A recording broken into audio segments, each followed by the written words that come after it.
Y yo quiero tomar como referencia un pasaje que está en Juan capítulo 11. Vamos a leer, para resumirlo, vamos a poner el versículo 3. Una historia bien conocida, la resucitación de Lázaro, 11:3. Dice, enviaron pues las hermanas de Lázaro a decirle a Jesús, Señor, he aquí el que me ama, el que amas, el que tú amas, Jesús. Fíjense cómo lo identificaban a Lázaro, como el que amaba a Jesús. Está enfermo. Oyendo Jesús dijo, esta enfermedad no es para muerte, sino para la gloria de Dios, para que el Hijo de Dios sea glorificado por ella. Y amaba a Jesús a Marta, a su hermana María y a Lázaro. Cuando oyó pues que estaba enfermo, se quedó 2 días más en el lugar en donde estaba. O sea, parece que a Jesús mucho no le importó, no le interesó el hecho de que estaba enfermo aquel que él amaba. Ahora pasemos al versículo 17. Dice, vino pues Jesús después de una semana, diga conmigo, después de una semana. Aparece Jesús en la escena, ya llevaba 4 días de muerto Lázaro, y halló que hacía 4 días que Lázaro estaba en el sepulcro. Betania estaba cerca de Jerusalén, como a 15 estadios. Y muchos de los judíos habían venido a Marta y a María para consolarlas por la muerte de su hermano. Entonces Marta, cuando oyó que Jesús venía, salió a encontrarle, pero María se quedó en casa. Marta vio que ya está en otra historia, que Marta era la que iba, venía, entraba, salía, lavaba los platos, barría, cocinaba, y María estaba a los pies de Jesús. ¿Se acuerda esa historia? Bueno, acá pasa lo mismo. Llega Jesús a la escena y Marta sale corriendo y le dice, y acá quiero que usted preste atención a este versículo, el que viene. En este. Marta dijo a Jesús, Señor, si hubieses estado aquí. Y quiero que se grabe esa frase, si hubieses estado aquí. Porque voy a hablar y voy a ministrar y voy a enseñar en base a esa frase. Señor, si hubieses estado, no me hubiese pasado eso. Señor, si hubieses intervenido, no hubiese sucedido. Señor, si hubieses estado, si hubieses puesto tu mano, si hubieses enviado tus ángeles, hubiese sido diferente la historia. ¿Cuántos pensaron eso alguna vez o lo dijeron? A ver, si Dios hubieses estado vos. Qué bueno los que nunca dijeron eso. Qué tremendo. Después oren por mí, por favor. Los que nunca cuestionaron la voluntad del Padre, de Dios. Dice, si hubieses estado aquí, mi hermano no habría muerto. Mas también sé ahora que todo lo que pidas a Dios, Dios te lo dará. Esta era Marta. Ahora María, versículo 32. Para resumirlo un poquito, para no leer todo. María, cuando llegó a donde estaba Jesús, porque Marta la fue a buscar, le dijo, el maestro quiere verte. Dice, al verle se postró a sus pies. Fíjese, Marta no se postró a sus pies, María sí, una vez más postrada a los pies de Jesús, diciéndole, Señor, si hubieses estado aquí. Exactamente lo mismo que le dijo Marta. La misma frase. No habría muerto mi hermano. Jesús entonces, al verla llorando y a los judíos que la acompañaban también llorando, se estremeció en espíritu y se conmovió. Y dijo, ¿dónde le pusisteis? Le dijeron, Señor, ven y ve. Jesús lloró, el versículo más corto de la Biblia. Jesús lloró. Dijeron entonces los judíos, mirad cómo le amaba. Y algunos de ellos dijeron, ¿no podía este que abrió los ojos al ciego haber hecho también que Lázaro no muriera? Y el resto usted lo conoce. Jesús dice, Lázaro, ven fuera, y el muerto resucita. Padre, en el nombre de Jesús, dejo esta palabra, esta enseñanza delante de ti. Toda palabra que salga de mi boca, Señor, sea guiada por tu Espíritu Santo. Señor, háblanos, tus hijos te escuchamos. Amén y amén. ¿Cuántos dicen amén? Como dije al principio, a los malos le pasan cosas malas y a los buenos también le pasan cosas malas, porque vivimos en un mundo donde hay guerras, donde hay violencia, donde hay abusos, donde hay maldad. ¿Y cuántas veces escuchó decir usted, si Dios existe, ¿por qué hay guerras? Si Dios existe, ¿por qué hay violaciones? Si Dios existe, ¿por qué hay padres que matan a sus hijos? ¿Cuántos escucharon decir eso alguna vez? Pero el mismo Jesús en Mateo capítulo 15 da una respuesta a esto. Claro, la historia comienza en Génesis capítulo 3, cuando el hombre peca deliberadamente, desobedece a Dios y el mal entra al hombre. Pero Jesús dice las guerras, las divisiones, los pleitos, los abusos, y le agrego yo, los maltratos y las injusticias, nacen del corazón del hombre. Dios no tiene nada que ver con eso. ¿Cuántos dicen amén? Entonces, cuando alguien le pregunte a usted, ¿de dónde, si Dios es así, de dónde salen? Jesús ya lo respondió hace más de 2000 años. Dijo, del corazón del hombre sale eso, del hombre, no de Dios.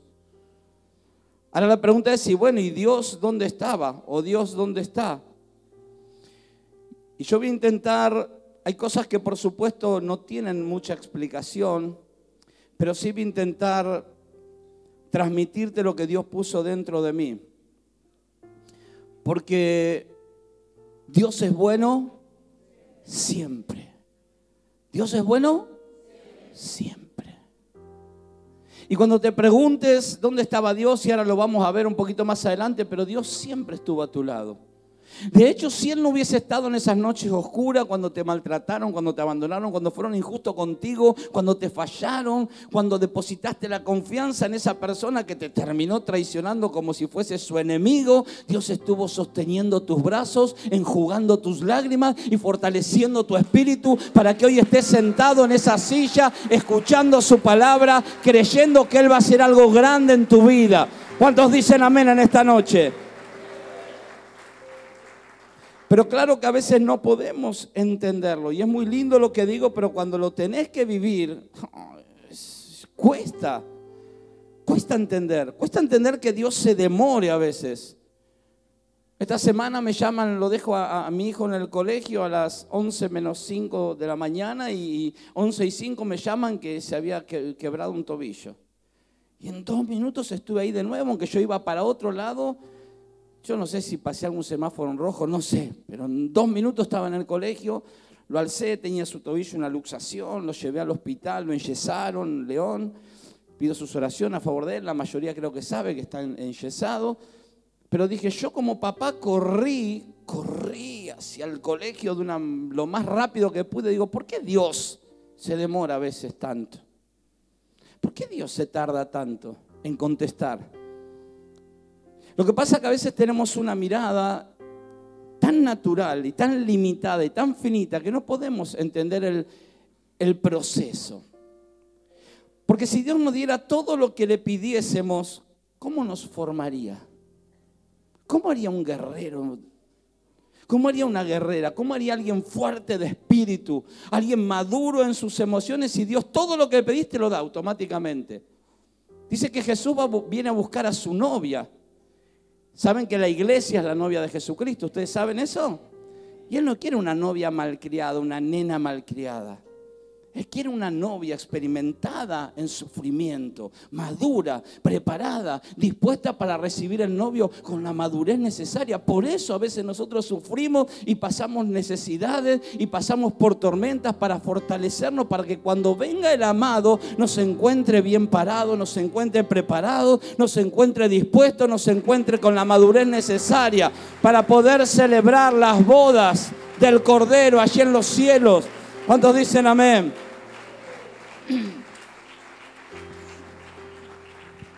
El problema es que tenemos una perspectiva tan humana, tan natural.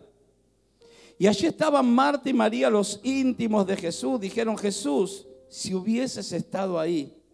Hay un montón de cosas que realmente golpearon mi vida. A los 20 años falleció mi mamá de un día para otro y nos quedamos, yo siendo el más grande, con hermanos adolescentes, quedamos solos en la vida. No sabíamos para dónde salir corriendo, no había papá, no había un tío, no había nada. Entonces se produjo un caos tremendo en nosotros 4, no sabíamos para dónde salir corriendo.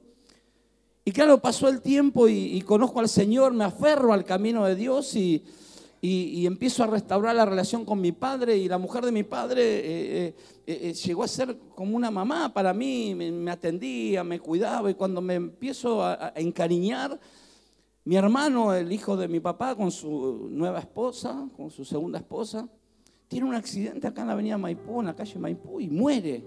18 años. Yo recién empezaba en el camino de Dios.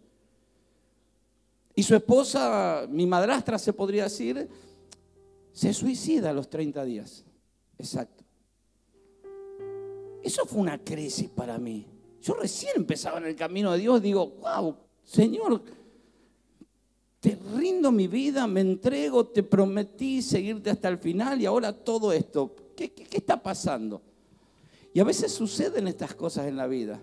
Entonces uno tiene que entender de que Jesús nunca nos eximió de los problemas, de las tormentas, pero sí nos prometió acompañarnos hasta el último día, amén.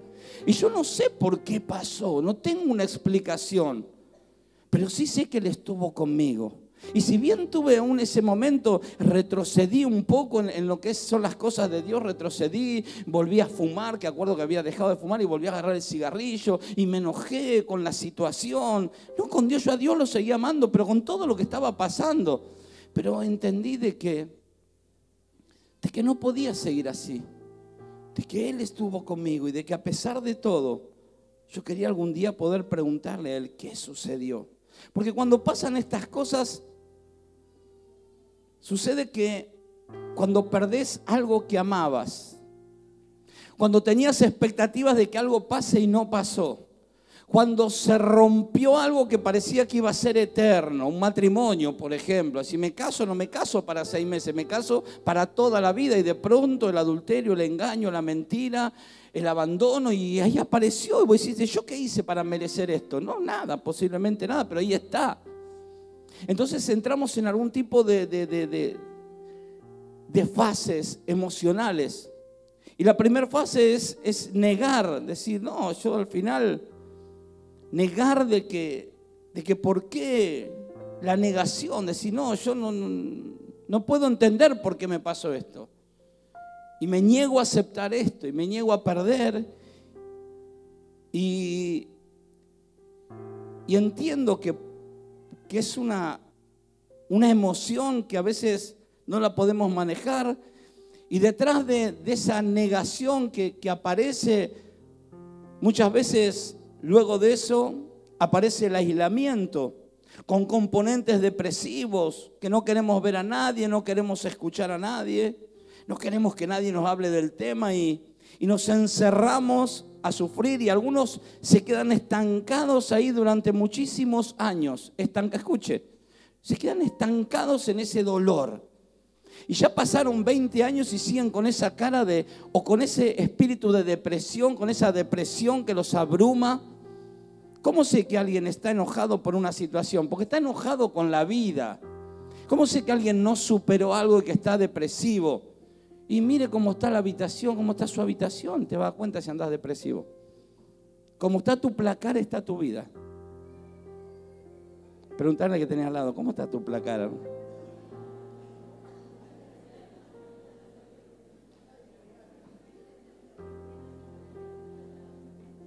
Las cucarachas le sacan a pasear los suéteres. Y hay gente que está depresiva y se le cae el mundo abajo y ya no tiene por qué vivir porque quedaron estancados en un dolor en su vida. Ese día murieron junto con lo que les sucedió. Y ya lo único que hacen es sobrevivir, respirar, ir a trabajar, venir a la iglesia. Pero ya murieron esa noche, esa mañana cuando escucharon, cuando vivieron, cuando sufrieron. Y es difícil salir de ese lugar. Pero qué bueno es saber que Jesús siempre estuvo con nosotros. No sé si se acuerda usted de esa imagen donde un hombre tiene un sueño, donde ve que Jesús viene con él caminando a través de toda su vida y en los peores momentos de su vida, él ve las 2 pisadas, las de él. ¿Cuántos vieron? ¿Cuántos leyeron de eso? Hay 2 pisadas y un hombre sueña que ve una arena así que representaba su vida, un camino de arenas, y de pronto ve que hay 2 pisadas, la de él y la de Jesús. Él está en los brazos de Jesús en ese momento y Jesús mira para atrás y ve que había 2 pisadas. Pero en un momento ve que había tramos de su vida que había tan solo una pisada de una persona. Entonces este hombre le dice, se da cuenta que fueron los peores momentos de su vida donde solo había una pisada. Dice, Jesús, me prometiste estar todos los días conmigo. ¿Qué pasó que en los peores momentos de mi vida veo tan solo una pisada? me soltaste la mano. Y él le dijo, hijito, mirándolo fijamente a sus ojos, nunca te solté de la mano. En esos momentos difíciles yo te alcé en mis brazos y era yo el que caminaba por vos. Y así es Jesús con cada uno de nosotros. En los momentos más difíciles, Él sostuvo nuestro espíritu, Él guardó nuestro corazón, Él sanó nuestros pensamientos y nos libró de cosas peores. ¿Cuántos dicen amén? Y después que salís de esa depresión, puedes entrar en una fase o en un tiempo del reclamo. Ya saliendo de la depresión, ya tienes un poco de coraje. Dices, bueno, Señor, pero ¿por qué siempre a mí? ¿Qué pasó? Y como dije hace un momento, a veces Dios necesita sacar cosas. Escuche, a veces lo que nosotros vemos como un dolor, no podemos ver el plan mayor. Es Dios quitando cosas de nuestras vidas que iban a ser peor para nosotros. A veces no podemos ver, y a veces cuando hay algo que está infectado en nuestro cuerpo, es como cuando hay algo infectado en nuestro cuerpo y el médico va a poner su mano ahí donde está la infección para sacar, y claro que va a doler, pero es para tu bien. Hay cosas que Dios ha quitado de tu vida que son para tu bien y vos no las podés ver hasta el día de hoy. ¿Está ahí todavía? Entonces después entramos en la etapa que de María y de Marta, que dijeron, si hubieses estado aquí, en la etapa de las conjeturas, de decir, no sé, y si hubieses estado, Dios, yo creo que hubiera sido distinto. Señor, si no me hubiese quedado sin ese trabajo, creo que hubiera podido pagar lo que debía. Señor, si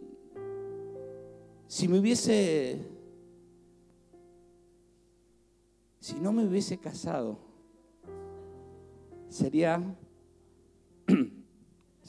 como feliz. ¿Quién dijo feliz? Pero también tenés que entender de que Dios, aún en esos momentos donde te preguntaste, Señor, ¿dónde estabas? Si hubieses estado aquí, aún tu cuestionamiento a Dios no le molesta. No le molesta a Dios que lo cuestiones. Porque te estás relacionando con el Señor. Porque de alguna manera si le está diciendo, Señor, si hubieses estado aquí, le está diciendo, yo tengo fe de que si vos hubieses estado, yo sé que algo podrías haber hecho. Entonces Dios va a valorar esa fe. María y Marta de alguna manera le estaban diciendo, sabemos que tenías el poder para resucitarlo. Sabemos que tenías el poder para sacarlo adelante, pero no estabas. De alguna manera estaban dando un diagnóstico positivo del poder de Dios. Estaban expresando que Dios algo podría haber hecho. Pero yo quiero avanzar un poquito más en esto porque no tengo tanto tiempo en este culto. Pero por último llega la etapa de la superación, donde tienes que superarlo y es donde muchos no llegan a superarlos. Escuchen, hay gente que vive enojada como dije, con la vida. ¿Saben por qué? Porque hay algo que todavía su espíritu reclama. Hay gente que está enojada con la vida, enojada. Es como que nada le termina de cerrar. Ni el político de turno, ni la iglesia donde se congrega, ni el líder que Dios le puso, ni la esposa que tiene, ni los familiares que lo rodean. Es como que nada les cierra. Como que tienen problema con todo, donde van tienen algo que cuestionar, donde van tienen algo que criticar. ¿Saben por qué? Porque hay un dolor que no lo pudieron sacar todavía. No hay dolor, acá adentro hay un dolor. Pero hoy Cristo vino a sacar ese dolor de tu vida para que empieces a vivir una vida en libertad, para que empieces a correr la buena carrera, a pelear la buena batalla, para que puedas levantarte en medio de las tormentas, para que ya dejes de mirar lo que te falta y empieces a disfrutar lo que tienes, para que empieces a vivir y no sobrevivir, para que dejes atrás lo que te faltó y poder disfrutar lo que Dios te va a dar. ¿Cuántos dicen amén? Tenés que salir de ese lugar. Algunos quedaron estancados en ese dolor, en esa noche, en esa traición, en esa pérdida. Porque claro, a nadie le gusta perder un ser querido. Pero el problema no es ese. No es perderlo o no perderlo, porque todos vamos a perder en algún momento algún ser querido. Lo importante es ¿Cuál es tu posición hoy por hoy? ¿Cuál es tu realidad? Porque Satanás lo que quiere es dejarte detenido en el tiempo. Lo que Satanás quiere es verte amargado, verte enojado. ¿Vieron que hay gente que siempre está enojada? Que ya lo ves venir caminar, ya tienen acá fruncidos. Mira al que tiene al lado. Mira el que tiene al lado. Oh. Santo Jehová. Siempre están enojados, siempre tienen un motivo para estar enojados. Entonces luchamos con las hipótesis. Si hubieses estado aquí, si hubiese estudiado, si hubiese pedido perdón, si no hubiese hecho lo que hice, hoy las cosas serían diferentes, mi matrimonio. Si hubiese invertido en ese negocio, si no lo hubiese cerrado, si no hubiese tomado ese colectivo, no te hubiese conocido.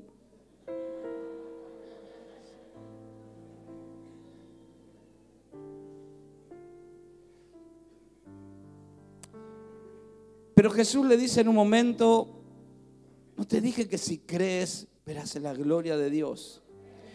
Y acá quiero entrar un poco en la parte final de este mensaje, que es dejar de lamentarnos por lo que no tuvimos, dejar de sufrir por lo que no logramos, dejar de enojarnos por lo que nos pasó y empezar a proyectarnos en lo nuevo de Dios. Porque allí estamos parados hoy por hoy. O te quedaste estancado, atrapado y atado a algo que pudiese haber sido diferente. Por supuesto, como dije hace un momento, que a nadie le gusta sufrir, a nadie le gusta perder, a nadie le gusta ser engañado, a nadie le gusta perder un ser querido, a nadie.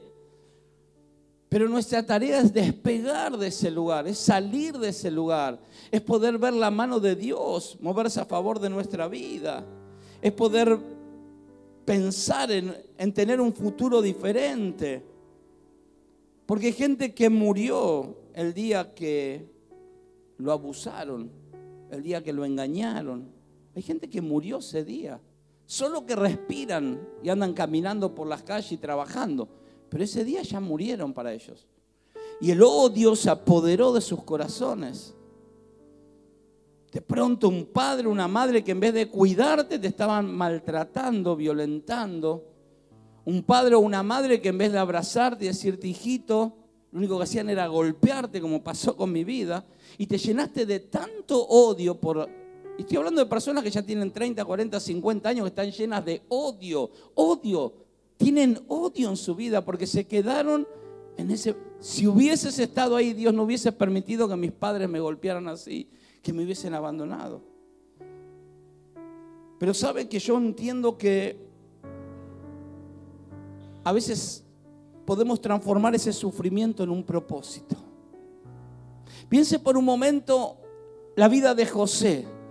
Alguien que tenía un sueño y una promesa de parte de Dios, pero pasaron 17 años para poder ser el gobernador del país más poderoso del momento en la tierra, de Egipto.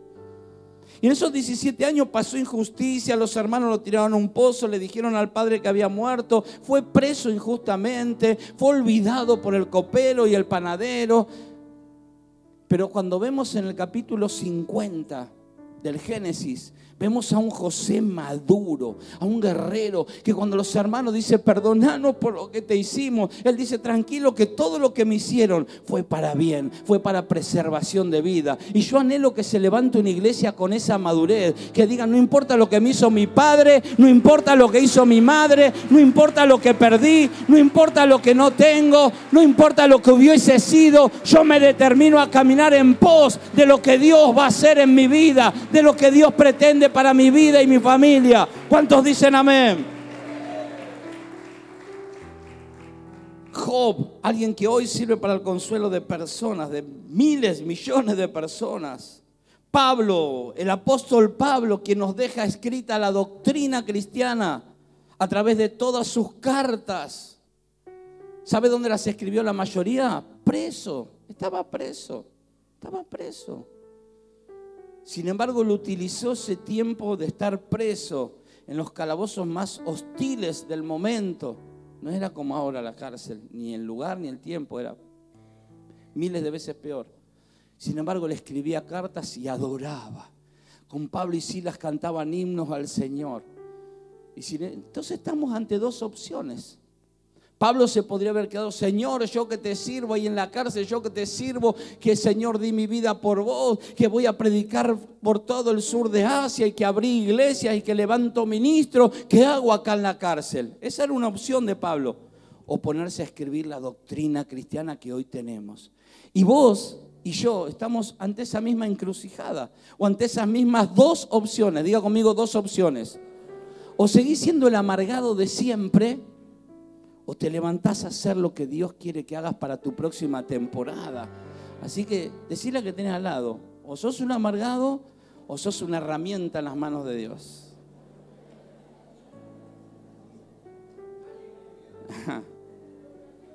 ¿Saben que cuando te persiguen es cuando vivís injusticias, se genera una atmósfera ahí de sufrimiento, y es allí donde se desata el poder de Dios. Es allí donde nuestro carácter se va transformando. Como te dije hace un momento, hay respuestas que no te puedo dar, pero sí decirte de que puedo leer en la escritura que leímos recién que Jesús nunca se enojó con Marta ni María. ¿Por qué me decís eso, María, Marta? ¿Cómo pues si hubieses estado? Nunca las reprendió por lo que ellas dijeron. Y además, déjame decirte algo. Escucha esto. Dice que Jesús lloró. ¿Por qué cree usted que lloró Jesús? Yo le voy a decir lo que dicen algunos teólogos. ¿Por qué lloró Jesús? Algunos dicen porque murió su amado amigo Lázaro. Pero si él sabía que lo iba a resucitar, ¿cómo va a llorar por eso? Bueno, entonces lloró porque, escuche esto, otra teoría de los historiadores dicen, o de los teólogos dicen, lloró por la incredulidad de la gente.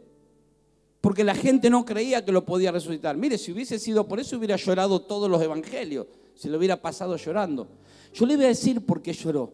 Porque al lado de él estaba María. Y él sintió empatía con María. Él lloró porque la vio llorando a María y sintió empatía con María. Porque a Marta, cuando Marta le viene a decir: yo sé que tú eres el Cristo y que en el día postrero, entra como en un debate teológico, y Jesús le da una respuesta teológica. Le dice: yo soy la resurrección y la vida. El que cree en mí, aunque esté muerto, vivirá. Se pone con Marta a hablar con ella al nivel de lo que ella necesitaba.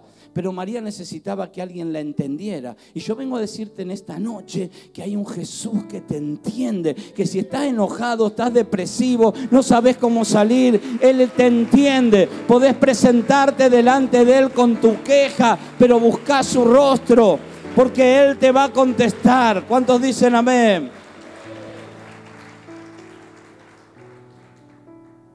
Así que quiero cerrar hablándote sobre una cuestión de perspectiva. Diga conmigo: perspectiva eterna. Y acá viene lo que quiero que me prestes mucha atención, porque, pastor, Dios dijo que era Jehová Jireh, mi proveedor, y no tengo un peso en el bolsillo. Jehová dijo que era Jehová Rafa, mi sanador, y estoy enfermo. ¿Qué pasa? ¿A dónde está ese Dios de poder? Déjame decirte, en tu vida finita y en mi vida finita, estamos viendo en estos poquitos años. Pero Él dice que es tu proveedor porque Él es tu proveedor. Quizás en esta tierra, escuche, porque nos cuesta entender la perspectiva eterna. Vivimos pensando en el hoy, en el momento, en el presente, pero Dios es un Dios de eternidad. Diga conmigo: Dios de eternidad. Quizás hoy no tengas un centavo, pero Él te está preparando una casa, una morada allí en los cielos. Y dice que en el cielo hay calles de oro y mar de cristal. Allí en el cielo no vas a tener necesidad de ninguna cosa. ¿Cuántos dicen amén? Quizás te toque en esta vida, pasar algunas necesidades como yo las he pasado. Claro que también podremos entrar a hablar aquí sobre si estamos como estamos porque la vida nos sorprendió o porque hemos tomado malas decisiones. Ya esa es otra historia. Porque algunos no tienen un peso en el bolsillo porque se la gastan en el bingo. Entonces, ¿cómo Dios te va a prosperar? Pastor, pero usted tiene la culpa del bingo, porque dice, yo venía pensando, soñando con el 17, usted dijo, habla en el Salmo 17. Entonces yo me fui al bingo por culpa suya, pastor. Bueno, escuche. Perspectiva divina. Dice, pero Jesús me prometió que me iba a sanar. De hecho, yo he orado por gente que se sanó y mi mamá no se sanó, mi papá no se sanó. Yo oré por mi padre para que se sane y bueno, lo sostuvo unos años, pero terminó muriendo. Pero a ver, perspectiva eterna. Mi papá está vivo. Mi papá está vivo, yo lo voy a ver. No sé si dentro de un año, 2, 10, 100, pero lo voy a volver a ver. Cuando tenemos perspectiva divina, Él dice que Él es nuestro sanador. Él es nuestro sanador porque al cielo entran los cuerpos sin manchas, sin enfermedades, sin cáncer, sin tumores, completos, cuerpos glorificados. Así que Él dijo, si nos va a sanar, Él nos va a sanar. Si no es acá, nos va a sanar en el cielo, pero nos va a sanar. Es una cuestión de perspectiva divina. ¿Cuántos dicen amén? Y hablamos mucho de la eternidad, pero vivimos amargados en el presente. Así que yo quiero que entiendas eso. Que a veces va a haber cosas que Dios te va a quitar, que va a ser para bendición de tu vida, aunque hoy no lo puedas entender. Dios va a quitar cosas de tu vida, te va a mover hacia otros lugares, porque te está cuidando. Y aún tus sufrimientos y mis sufrimientos, como la vida de José, van a servir para ayudar a otros. Claro que Dios no te mandó una enfermedad. Dios no permitió que te lastimen. Dios no permitió que te abandonen. Dios, no. En la voluntad, hay una voluntad absoluta de Dios y una voluntad permisiva. Él le dio al hombre, al ser humano, la libertad de elegir. Entonces mi padre, en vez de elegir criarme, eligió golpearme y abandonarme. Bueno, es la elección de mi padre. Pero yo también tengo la elección de quedarme amargado por lo que me hizo o de proyectarme y de no repetir la historia. Porque algunos dicen, no, yo nunca voy a ser como mi madre, como mi padre. Son un clon de los padres. Igual a tu madre. ¿No es un libro que leí una vez? Y terminan repitiendo historias. Entonces, hoy tenés la opción de mirar lo que te pasó desde la perspectiva humana. Ay, perdí esto. No perdiste nada, hermano. Perdí un ser querido. No lo perdiste, lo vas a ver. Dentro de un tiempo lo vas a ver. Y proyectate en lo que Dios tiene para tu presente acá adelante. Es una cuestión de perspectiva. Por eso cuando Job pierde sus animales, pierde su casa, pierde su dinero, su ganado, dice que Dios le devuelve todo multiplicado por el doble, menos sus hijos. Tuvo 10 hijos y Dios le vuelve a dar 10 hijos. Y yo digo, ¿por qué si todo le dio el doble? Tenía, no recuerdo, 10 yuntas de bueyes, le dio 20. Tenía 50 ganados, le dio 100 ganados. No recuerdo los números, pero le estoy diciendo. Tenía 10 hijos y le dio 10 hijos. Digo, ¿por qué no le dio 20? Porque esos 10 hijos estaban vivos allá. Algún día se iba a encontrar con los 20. ¿Se entiende? Entonces es una cuestión de perspectiva y decir, Dios es bueno siempre. Él está contigo siempre. Él prometió cuidarte siempre. Y aunque te toque pasar dificultades, tormentas y amarguras, pasar por dolor y aunque te faltaron cosas, hay un Dios que estuvo siempre contigo y nunca te va a abandonar, nunca te va a dejar. Él te sostendrá con su diestra y pondrá propósito en tu vida. ¿Cuántos dicen amén?